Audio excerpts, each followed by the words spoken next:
안녕하세요. 광교곰입니다. 오늘은 깡통 전세 피하는 법에 대해서 알아보겠습니다. 일단 전세 계약을 하게 되면 등기부등본을 확인하게 되죠. 그 정도는 아주 상식입니다.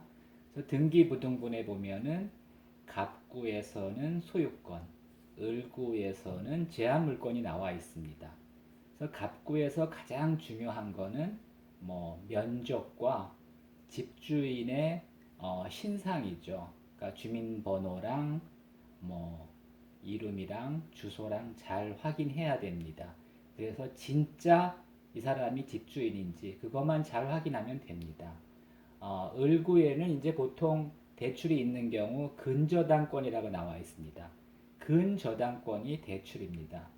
근데 이제 보통 대출이 1억이면은 근저당권은 1억 2천을 잡습니다. 근데 이제 어떤 분들은 이 대출을 계산할 때 1억만 계산하시는 분이 있는데 근저당권 채권 최고액으로 보는 게 맞습니다.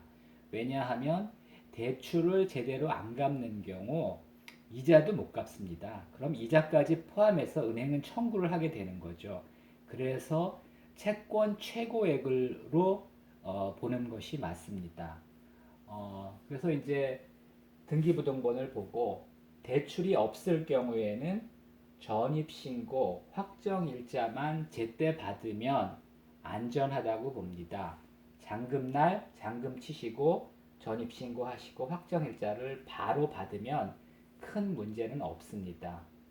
그 다음에 이제 대출이 있는 경우에도 대출 더하기 보증금이 집값의 70% 이하면 안전하다고 봅니다. 이 70%는 어디에서 나온 거냐 하면 집주인이 대출을 제대로 상환하지 못할 경우에 경매에 넘어갑니다. 그러면 경매에 넘어가면은 상황에 따라 물건에 따라 다르지만은 대개는 집값의 한 80% 전후에서 낙찰이 됩니다. 실제로는 경매가 낙찰이 되더라도 이제 경매에 필요한 비용부터 빼고 또한 이제 연체된 세금이 있으면 세금을 빼고 나머지로 가지고 이제 채권을 상환하는데 은행이 먼저 대출을 상환받고 그 다음에 이제 세입자가 보증금을 상환받게 됐습니다. 대개는 은행이 선순위입니다. 왜냐하면 은행권은 후순위 대출은 하지 않습니다. 제1금융권은 후순위 대출을 할 수도 있지만은 은행권은 선순위 대출만 합니다. 그래서 대개는 은행이 선순위고 세입자가 후순위가 됩니다. 그래서 대출 더하기 보증금이 집값의 70% 이하면 안전하다 이렇게 보는 겁니다. 그 다음에 이제 요즘은 많은 분들이 은행 이자가 싸다 보니까 전세 대출을 받아서 전세를 얻는 경우가 많습니다. 물론 이제 은행 이자가 월세보다 훨씬 싸죠. 하지만 잘못되는 경우에는 보증금 전체를 날릴 수도 있습니다. 그래서 저는 반전세를 적극적으로 권합니다. 반전세는 말 그대로 반만 전세니까 나머지는 월세로 내는 거죠. 그리고 월세가 이자보다는 은행 이자보다는 비쌉니다. 그래서 많은 분들이 전세 대출을 선호합니다. 하지만 조금 더 월세 아끼려다가 보증금 전체가 날아갈 수도 있습니다. 그래서 월세가 조금 비싸지만은 오히려 반전세가 안전할 수도 있습니다. 그래서 전세 대출 받고 보증보험 들고 그러면 사실 이렇게 큰 차이 없습니다. 절차도 반전세가 훨씬 간단합니다.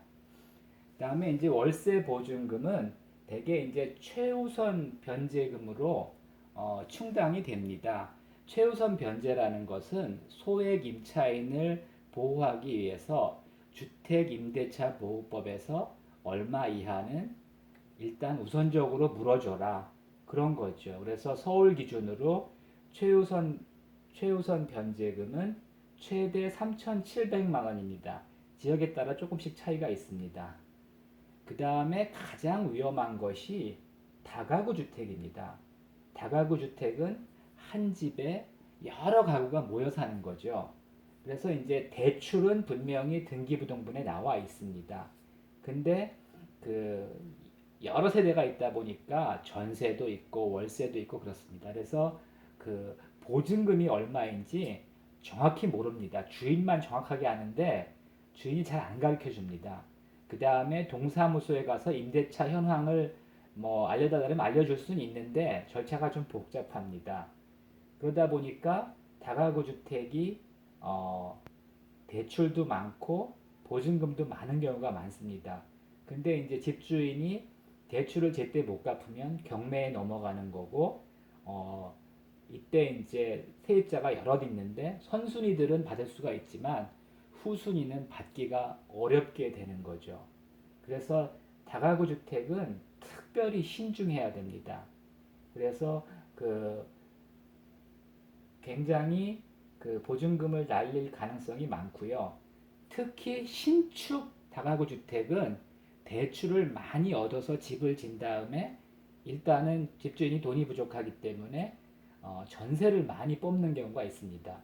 근데 이제 집주인이 대출을 제때 못 갚으면은 경매에 넘어가는 거죠. 그래서 신축 다가구 주택이 특히 위험합니다.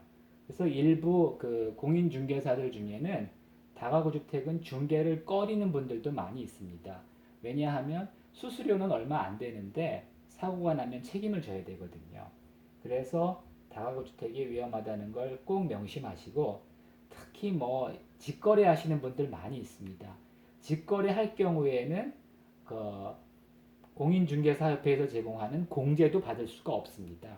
그래서 진짜 내가 부동산을 잘 알지 않는 한은 어, 직거래는 삼가하시는 게 좋습니다. 다가구 주택 특별히 조심해야 된다는 말씀을 드리면서 오늘은 여기까지 하겠습니다.